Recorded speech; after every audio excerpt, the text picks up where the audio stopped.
Hi there, my name is Brent Vanderswag, and I'm the president of GutterExperts.com and founder of Gutter-Con, which is being held in Orlando, Florida, February 10th to 12th, 2023 at the Gaylord Palms Resort and Convention Center.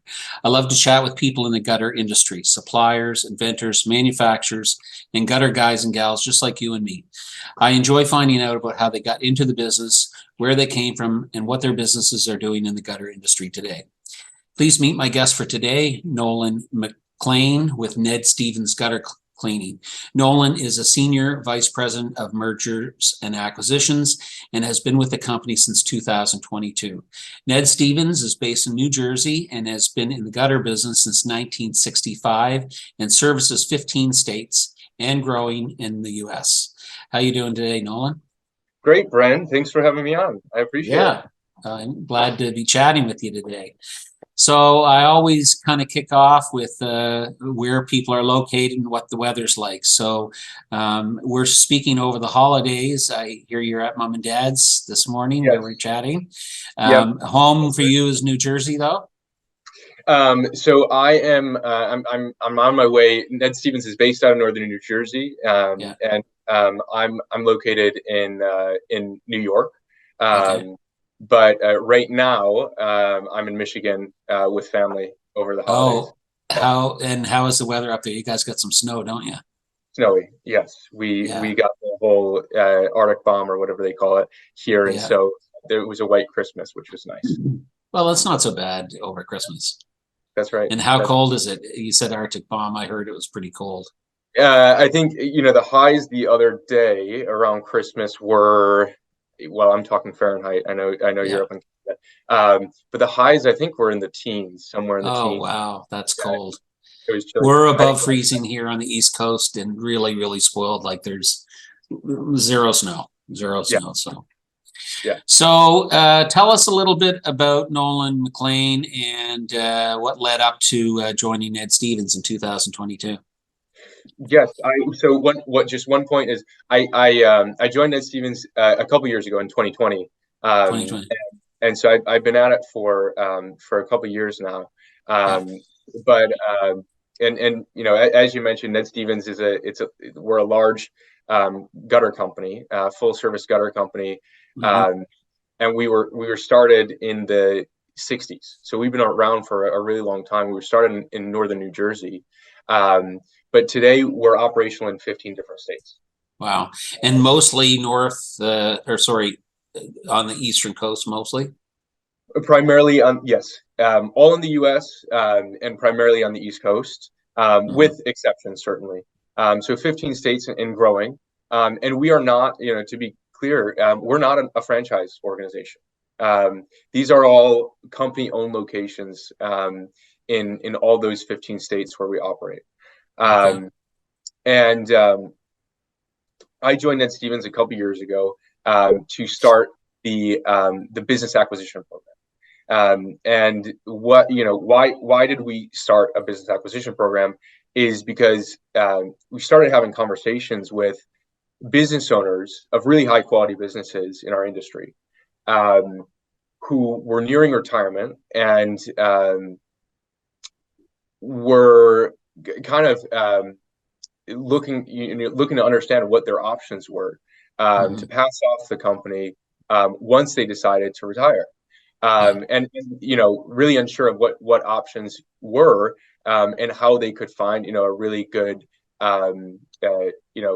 fit to carry on their business. These are people with high quality businesses. They've been operating for decades, family in the business, employees who they really care about, customers who they really care about, and they don't want to just sell their business to anyone. And so that was the impetus to starting the program a couple of years ago, starting the acquisition program, and starting to buy competitors of ours in the industry. Until then, Ned Stevens, when they were growing, like before you came along and started doing this for Ned Stevens, how big were they? So before I started doing this for Ned Stevens, we'd never bought another business. We'd never bought a competitor of ours, and had just been growing like any business. Would just open up a shop like a few towns over, a state over, whatever. That's Sure. how you'd start. Okay, Yeah. gotcha. Organically growing. Yeah. And so, yeah, we've over the last couple of years, we've bought 9 different businesses. Have a couple more under contract right now. And have created really favorable outcomes for these business owners. And do the business owners typically stay on when you buy them out? We have flexibility around that, but typically no. And that's a conversation. I mean, every transaction is unique because every business is unique. Right. But so far, no.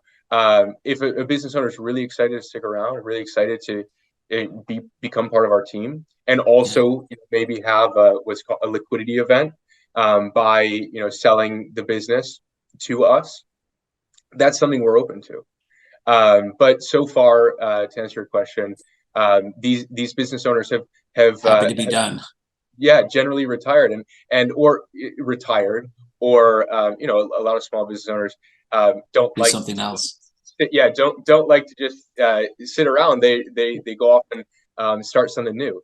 And that's that's a great exit too. We bought businesses from business owners in their early to mid 30s, who started in high school, started cleaning gutters, installing gutters in high school, built up over a decade or so, really nice business, and we're interested in pursuing other passions, and we were really happy to pick up where they left off and take care of their customers, take care of their employees, and like I say, give them a really fair valuation for their business and the sort of capital they need in order to go pursue what's next. So well, if you're in the gutter business and you started a gutter business or a gutter cleaning business, you know how tough it is. So I mean, for you guys, I guess this is a good, quick way for you to have growth in your company with Ned Stevens, right?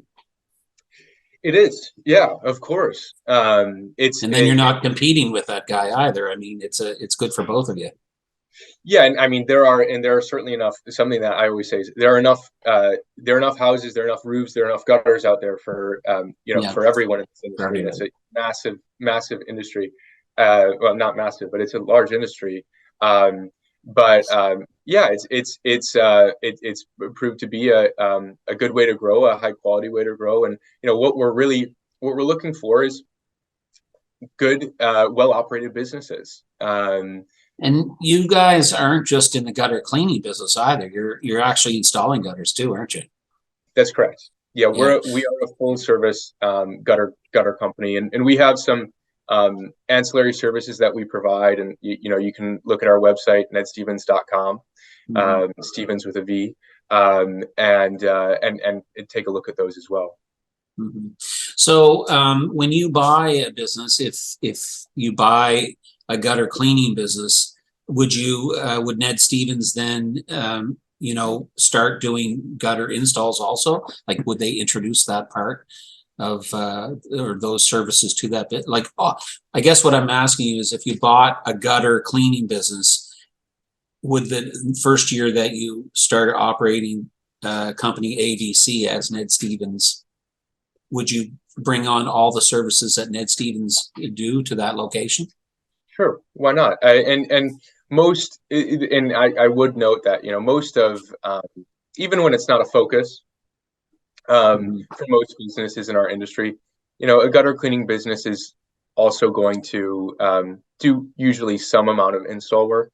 And so I think what's important to us is delivering on promises that have been made by the seller to the customer, and or to the employees. And so whatever shape that takes, it's important for us.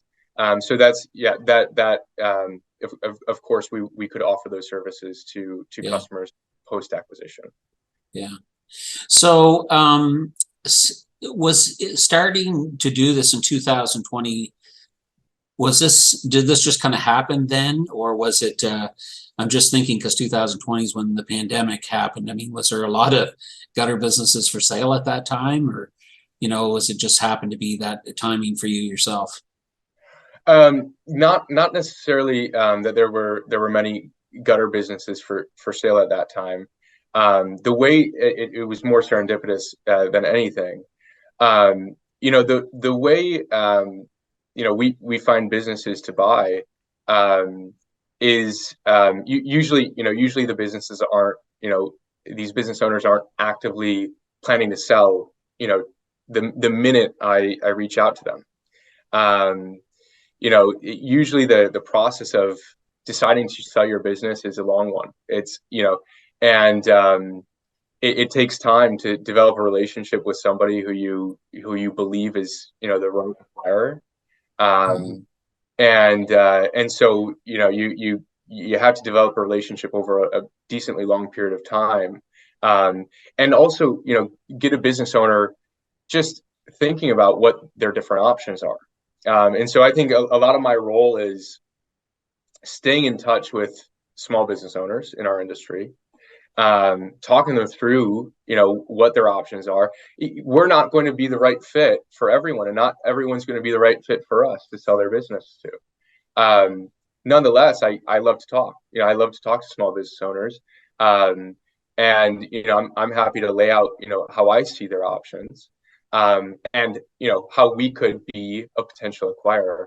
So the point is, the businesses aren't necessarily for sale, but every business owner is at a different stage of considering and planning for what's next, or what we call succession planning. And succession planning is, I believe the title of my session at Gutter-Con this February. Yeah, well, we haven't even said that yet, but that was the next thing I was going to bring up, that we're excited that you're going to be coming to Gutter-Con for one thing, and you're sponsoring the event. So thank you so much for that. But you are going to be doing a talk on succession planning, which, really has nothing to do with, or it doesn't have to have anything to do with Ned Stevens. It's all about people owning their business and what they're going to do next. So without giving away too much, I mean, what are some of the high level points that you're going to be making at Gutter-Con about succession planning? Sure. And first, why am I, why am I, somebody to even talk about succession planning and yeah, geez, you're only 29 years old.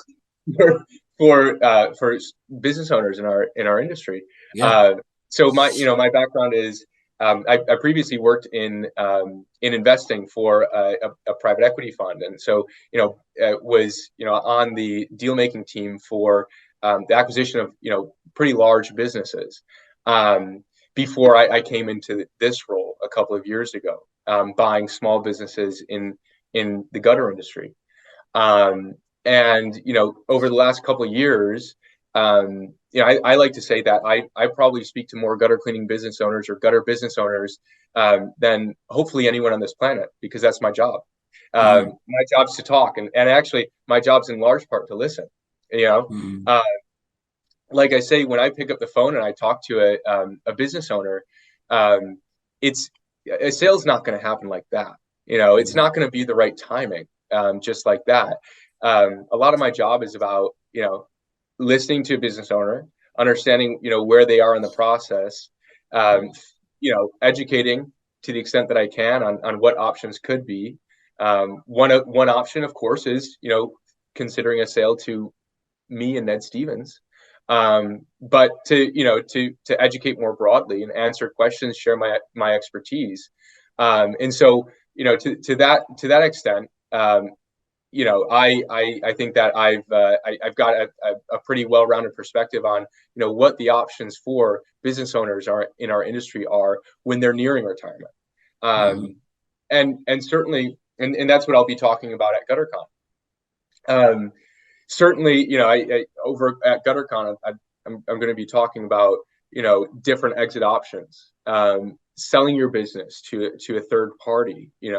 How do you go about that? Well, you could sell to to someone like us who's really experienced at buying gutter businesses, really experienced and efficient at evaluating the businesses and getting you a purchase price, and delivering usually more favorable terms than a private individual could in buying the business.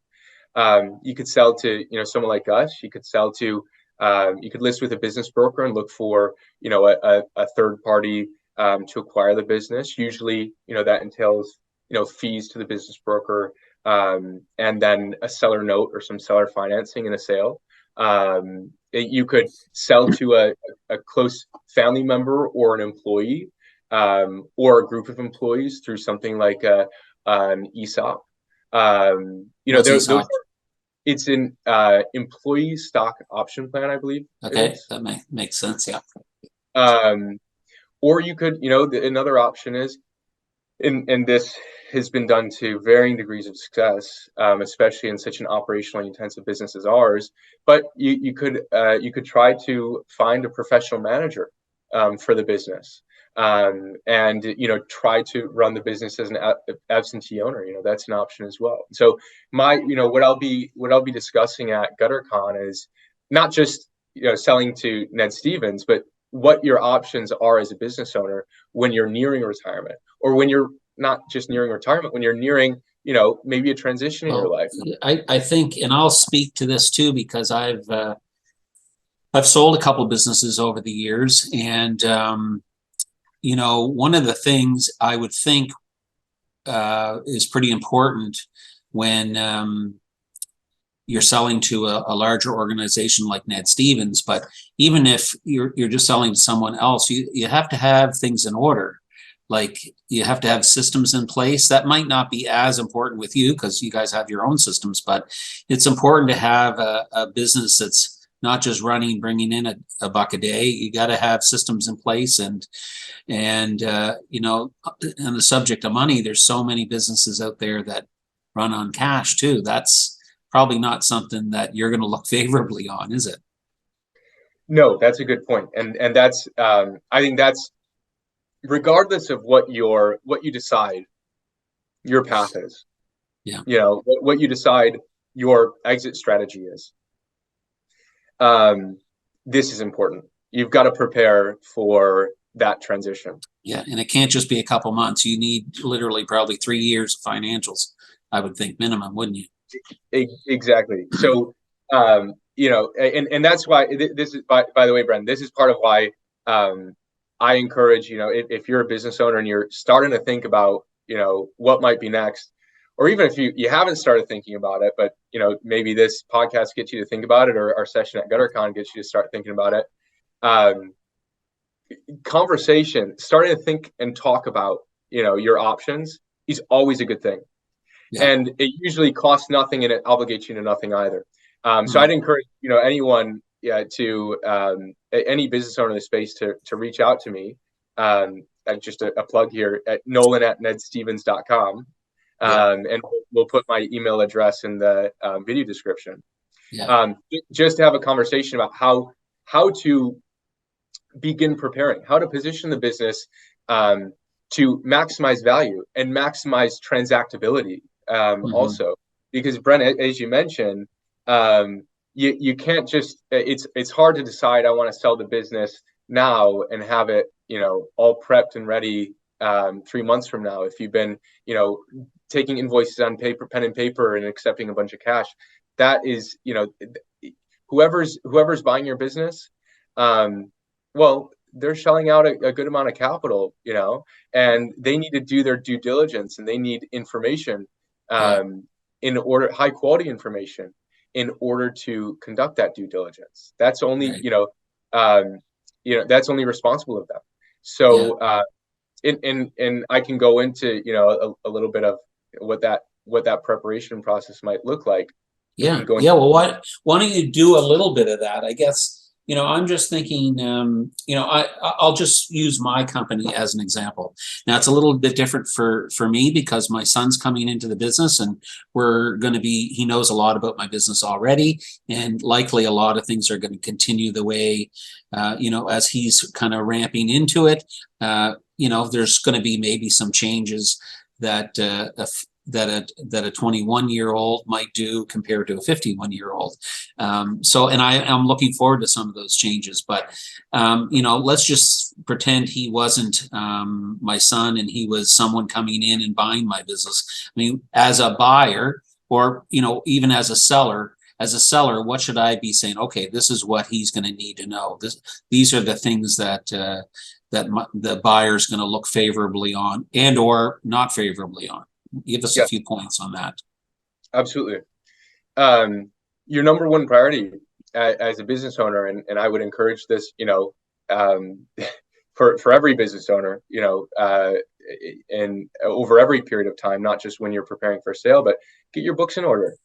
You get your books in order. Minimize cash payments.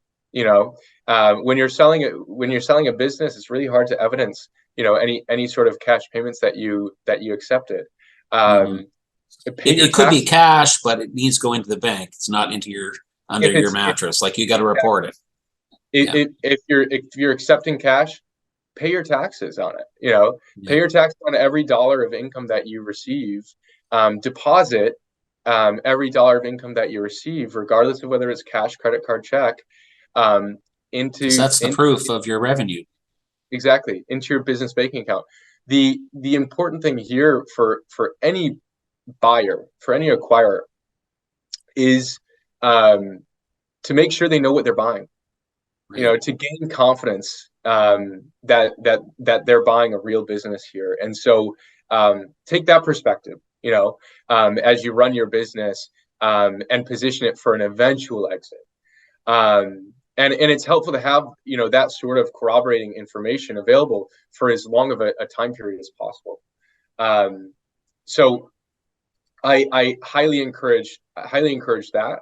An acquirer is going to need profit and loss statements, accurate profit and loss statements. They're going to need tax returns. They're going to need bank statements, and oftentimes invoicing data that you probably pull from your CRM or your database system. They're going to need all that information for usually some number of years pre-transaction, pre-contemplated transaction. So that's all very important to get in order. Yeah.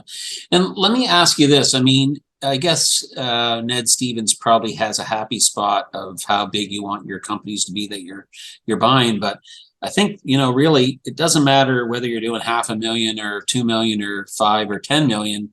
As long as you're profitable, your business is sellable, right? Maybe not to Ned Stevens, but to someone like, no? It theoretically, yes, but if you tell me that you got a business that $1 million of revenue, round numbers, and it's making you $250,000 a year, but all that you haven't been paying taxes on it, on that revenue or on that income, and you haven't been, all your receipts are in a shoebox somewhere. That's going to be a hard business to transact. It's a nice, profitable business. It should be worth something. It is worth something, but absence of high quality information to give a buyer a confidence that they're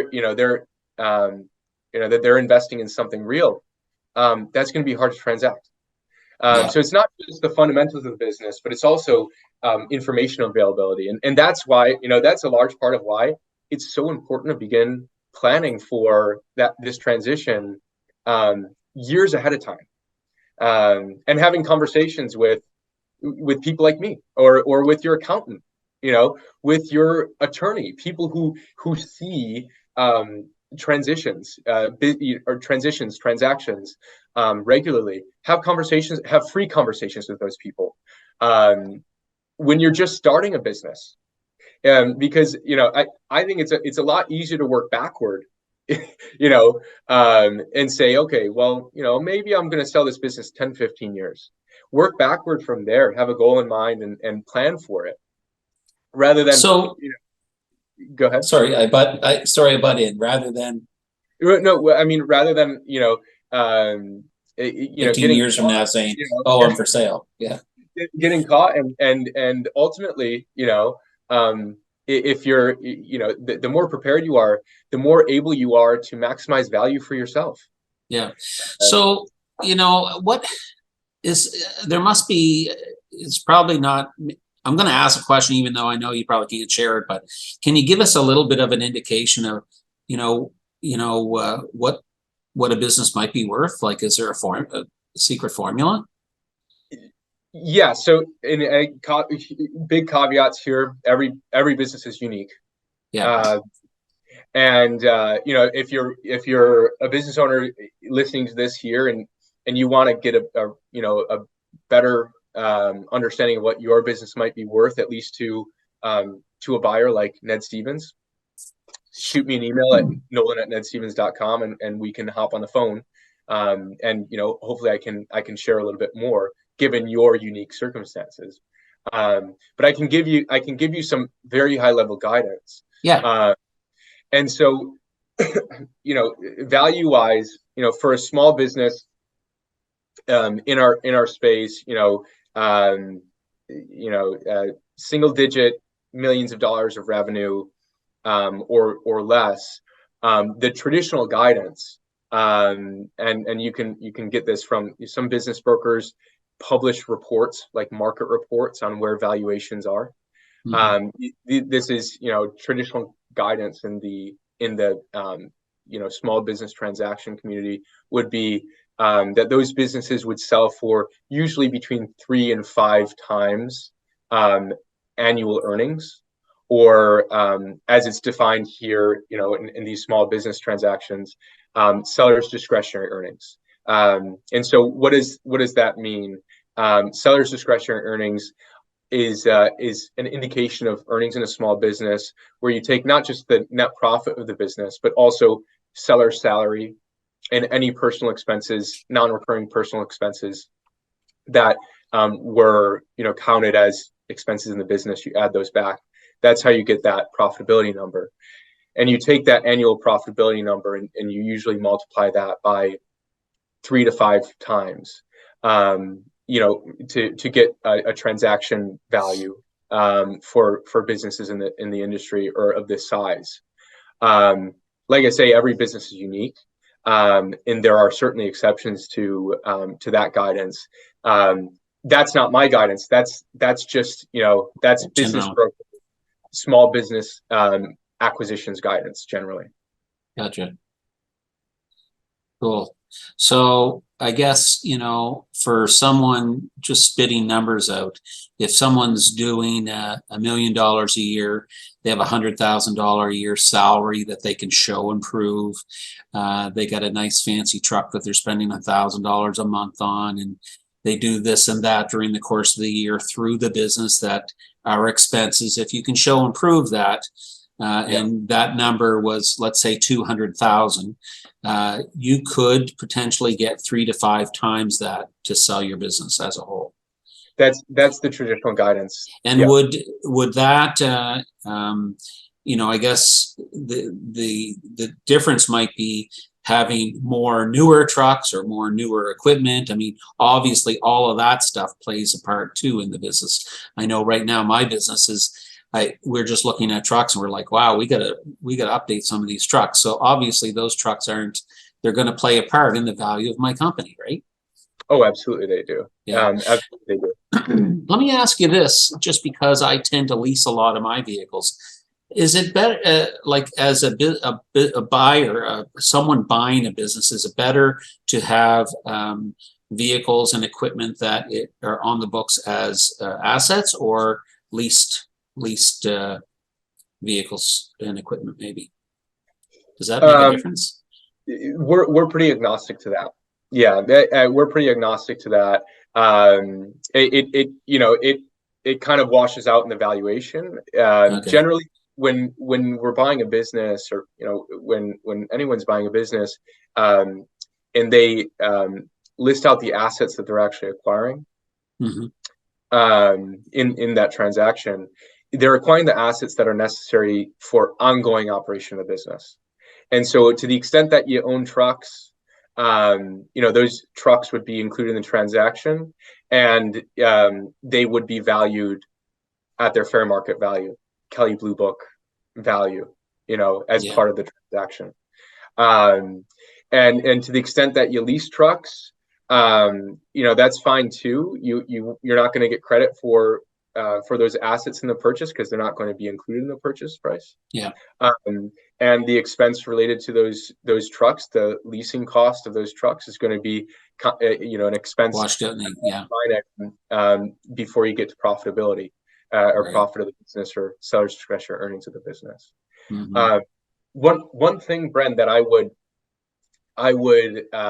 point to that is really important for business owners to consider, and we'll touch on this in GutterCon, is value is important, of course, but it's one of two factors I think business owner, or one of several factors business owners should consider when they're thinking about a sale.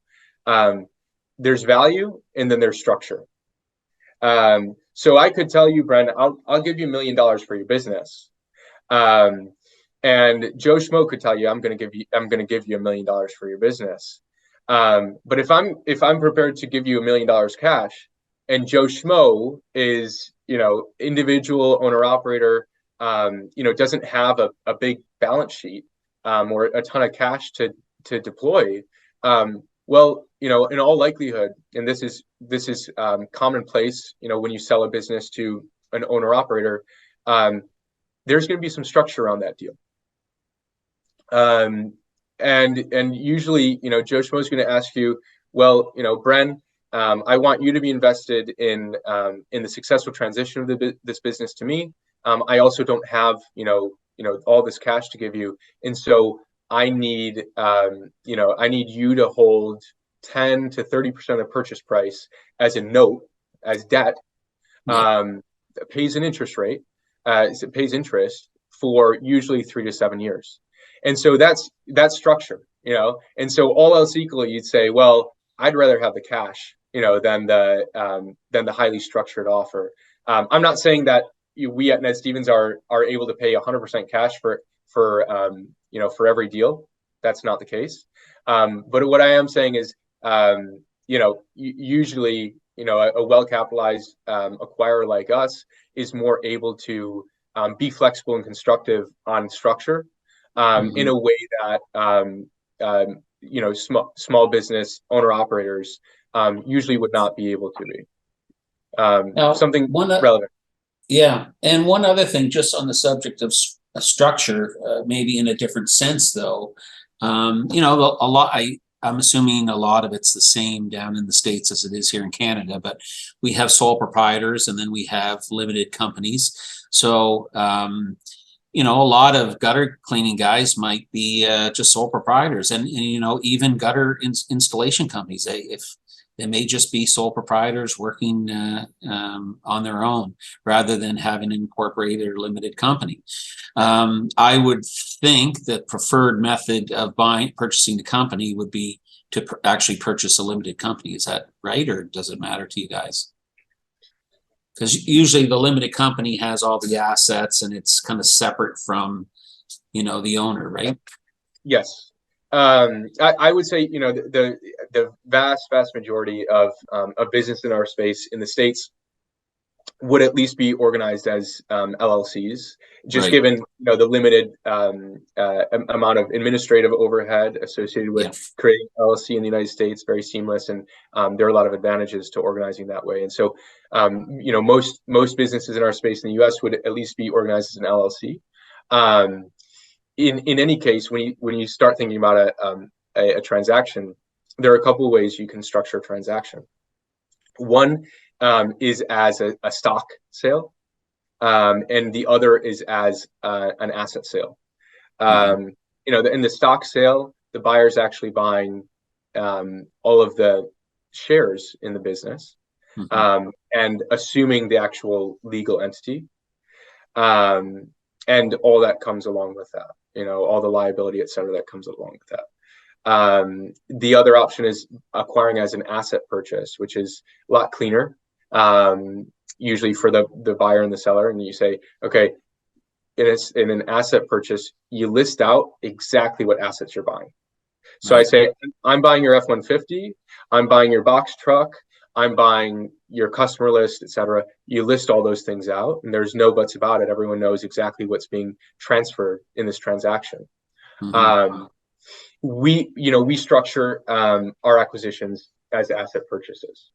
Okay. So, and I'm just assuming you may have a little bit of knowledge about this. But from the seller's point of view, if I'm selling you my assets, my trucks and cube vans and gutter machines and the list that you just spoke of, um, and Ned Stevens was buying those assets from my limited company, essentially my limited company would be selling those assets to Ned Stevens, right? So how does it work on the seller's end? That money comes into the business and the business is still there, just doesn't have any assets anymore.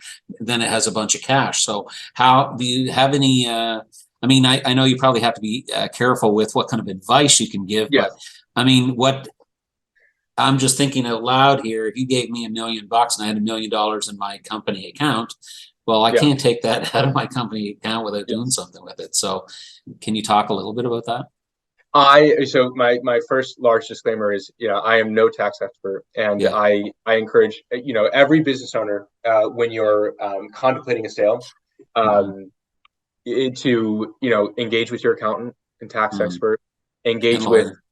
an attorney who works specifically in small business transactions. Get people who've done this before, Mm-hmm. and get advice from them. So that's my huge disclaimer. I encourage every business owner. If you were my brother, I would tell you, and I tell this to every business owner, I would tell you, get on the phone with an accountant, get on the phone with an attorney, um, and make sure you have people in your court who are experts in this. You're only, most business owners only sell their business once. You know, Yep.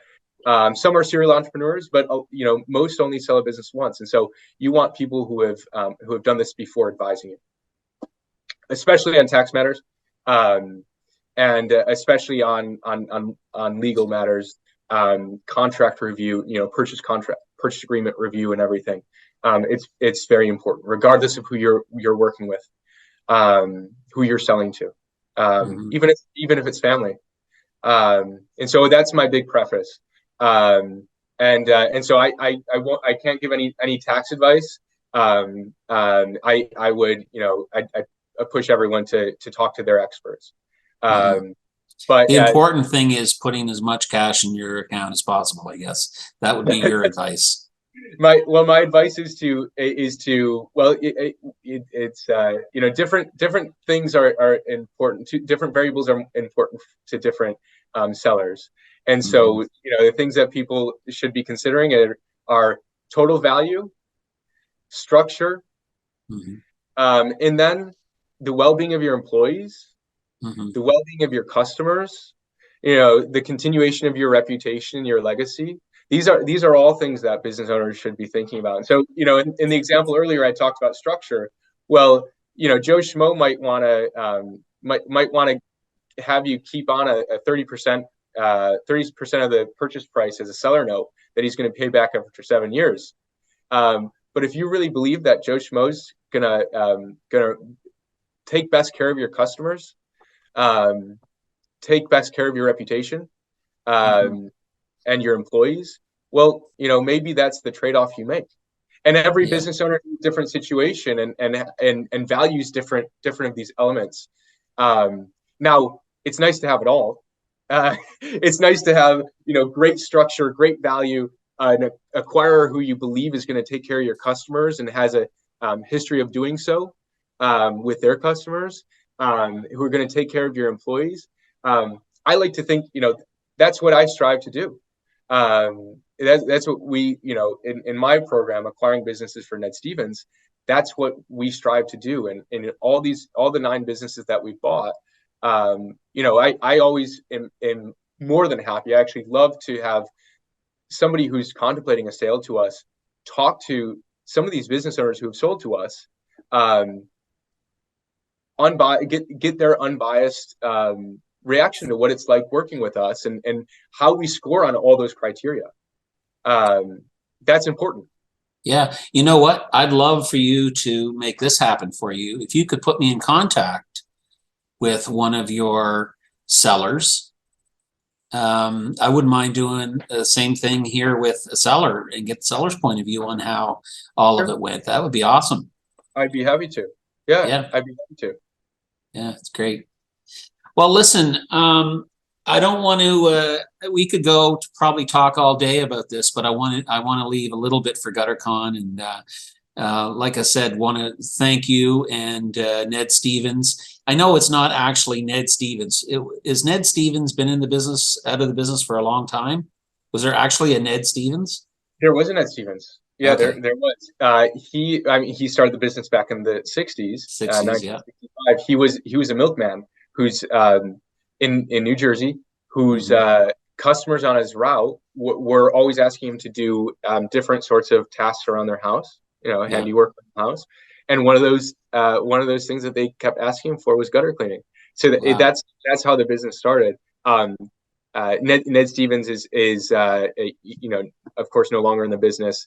Do you guys still deliver milk? And we do not deliver milk. Oh, okay.